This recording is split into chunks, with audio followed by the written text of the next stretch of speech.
Hi students, welcome back to Google Classroom of Sri Gokulam Public School, Guruvayur. How are you children? Hope you all are fine over there. In the last class, we have discussed about the first stage in the formation of a company, that is promotion.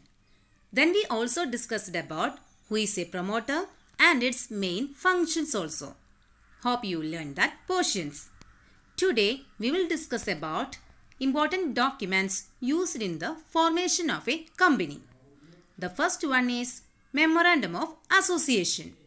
Then, what is Memorandum of Association? Memorandum of Association is the principal document or most important document of a company. So, it is considered as the charter of the company. And it contains the powers and objectives of the company and its relationship with the outside world. This is the reason that no company can be registered without its own Memorandum of Association. And it can be altered only according to the provisions made in the Companies Act regarding its alterations. Let's discuss the main clauses or contents of Memorandum of Association. Clauses in the Memorandum of Association mainly involve name clause, registered office clause, object clause, liability clause, and capital clause. Let's discuss each of these clauses in detail. The first one is name clause. This clause contains the complete name of the company. The company can choose any name subject to the following restrictions. The first one is the name of the company must end with the word limited in the case of public limited company and with the word private limited in case of private limited company. And the next one is the proposed name should not be similar or identical to the name of existing company. And the name of the company should not convey any connection or link of the company with a government department or local authority because it is undesirable and it may mislead the public. Then, the name of the company should be displayed on all documents used by the company and it must be engraved on the seal of the company. And the next clause in Memorandum of Association is Registered Office Clause. This clause contains the name of the state in which the registered office of the company is proposed to be situated. The significance of this clause is that the concerned registrar of companies and legal jurisdictions of courts are determined on the basis of the registered office clause. The exact address of the registered office is not required at this stage, but the same must be notified to the registrar within 30 days of the incorporation of the company. The basic purpose of mentioning the address of the registered office is that all communications from the registrar of companies are through registered office. Further, all statutory books and records of the company are maintained at the registered office. And the next clause is object clause. This clause contains the main object of the company and other secondary objectives which the company may pursue. This clause defines the scope and limitations of the activities of the company. The objects must be defined and stated keeping in mind the following conditions. The first one is the objects of the company must be legal. The objects should not be contrary to the provisions of any law. The objects must not be immoral. So, from this clause, we can understand object clause specifies the objects for which the company has been formed. And it also specifies the scope of operations of the company. And the next clause is liability clause. This clause limits the liability of the members to the amount unpaid on the shares owned by them. That means this clause defines the liability of the members of the company. In case of companies limited by shares, the liability of the members is limited to the extent of unpaid amount of their share capital. And the next clause is capital clause. This clause specifies the amount of share capital with which company is to be registered. That means this clause states the total share capital of the company. This share capital with which a company is registered is called registered, authorized or nominal capital. Its significance is that a company can issue only that number of shares which are authorized by its memorandum. So, these are the main clauses of Memorandum of Association. And the Memorandum of Association must be signed by at least 7 persons in the case of a public company and by 2 persons in the case of a private company. And here you can see a copy of a Memorandum of Association of a company. Now, let's discuss another important document used in the formation of a company. That is Articles of Association. Articles of Association of a company are in the form of a document which is filed along with the Memorandum of Association with the Registrar of Companies for its registration. So let's point out the main features of Articles of Association. Articles of Association is a document containing regulation for internal management of the affairs of the company. It is the second and most important document to the field with Registrar of Companies for the incorporation of company.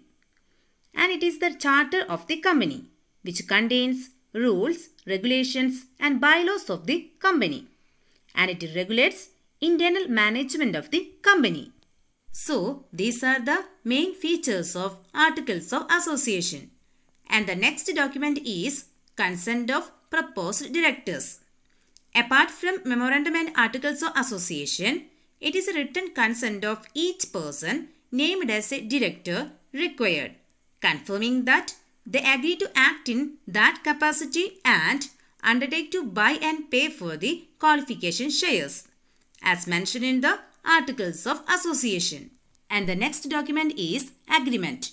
The agreement is another document which is required to be submitted to the registrar for getting the company registered under the Act. The agreement, if any, which the company proposes to enter with any individual for appointment as its managing director or whole-time director or manager. Another important document is Statutory Declaration. A declaration stating that all the legal requirements pertaining to registration have been complied with is to be submitted to the registrar with the above mentioned documents for getting the company registered under the law. And this statement can be signed by an advocate or by a chartered accountant or a cost accountant or a company secretary in practice who is engaged in formation of a company, etc. And the last document is Receipt of Payment of Fee. Along with the above mentioned documents, necessary fee has to be paid for the registration of the company. The amount of such fees shall depend on the authorized share capital of the company. So these are the various documents used in the formation of a company. Now let's discuss the main differences between Memorandum of Association and Articles of Association. The first difference is on the basis of objectives. Memorandum of Association defines the objects for which the company is formed, while Articles of Association are rules of internal management of the company.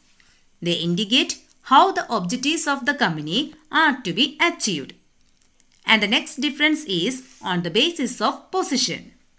Memorandum of Association is the main document of the company and it is subordinate to the Companies Act, while Articles of Association is a subsidiary document and it is subordinate to both the Memorandum of Association and Companies Act. And the next difference is on the basis of relationship. Memorandum of Association defines the relationship of the company with outsiders, while Articles of Association define the relationship of the members and the company. And the next difference is on the basis of validity. In the case of Memorandum of Association, acts beyond the Memorandum of Association are invalid and it cannot be ratified even by a unanimous vote of the members. While in the case of Articles of Association, acts which are beyond articles can be ratified by the members provided and they do not violate the memorandum. And the next difference is on the basis of necessity. In the case of Memorandum of Association, every company has to file a Memorandum of Association. While in the case of Articles of Association, it is not compulsory for a public limited company to file Articles of Association. And it may adopt Table F of the Companies Act 2013. So, these are the main differences between Memorandum of Association and Articles of Association. Now, let's discuss the position of promoters in the formation of a company. Promoters undertakes various activities to get a company registered and get it to the position of commencement of business. But they are neither the agents nor the trustees of the company. That means they can be the agents as the company is yet to be incorporated. And the next point is promoters of a company enjoys a fiduciary position with the company, which they must not misuse. That means they can make a profit only if it is disclosed, but must not make any secret profits. And the next point is promoters are not legally entitled to claim the expenses incurred in the promotion of the company. However, the company may choose to reimburse them for the pre-incorporation expenses. The company may also remunerate the promoters for their efforts by paying a lump sum amount or a commission on the purchase price of property purchased to them or on the shares sold. All these shows the position of promoters in the formation of a company. So students, I hope all of you understood the concept clearly.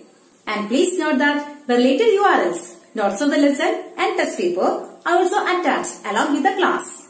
Make use of these available materials. Study well and attend the test paper without fail. That's all for today. Thank you.